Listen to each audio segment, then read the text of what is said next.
You know, when a doctor tells you, Allahu Akbar, and I've given this example before, when a man's heart suddenly fails and he gets a pain and he drops, then they pick him up and take him to the hospital, and the doctor says, you know what, you've got to give up smoking. Wallahi, 9 times out of 10, if not 10, he gives it up. Why? One doctor told him that. One doctor.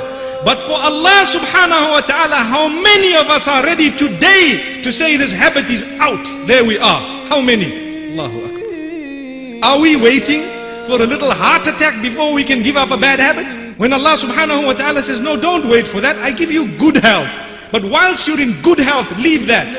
Allahu Akbar. This is why we say, some people turn away from Allah. They don't want to worship Allah, neither in Ramadan nor outside the month of Ramadan. So what Allah does for them, He gives them a favor. What is that favor? He makes them sick and ill to the degree that the doctors cannot help them. So what do they have to do? They are forced literally to say, Ya Allah, for the first time in their lives, raising their hands and coming salah early, mashallah.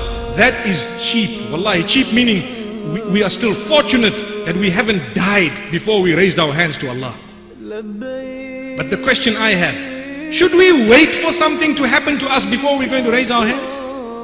This is why Allah says, be thankful, be grateful, recognize the devil and know about him before he even comes in your direction, so that you will know how he tries and distract you. Ask those who've committed adultery all their lives, what have they achieved by it? Ask those who have sinned all their lives gambling, what have they achieved by it?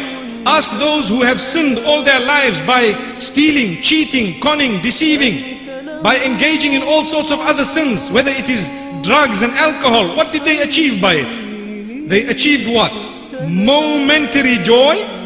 Is that what they got? And now, if Allah has mercy on you, He will grant you a chance to say, Ya Allah, forgive me, never again will I do this.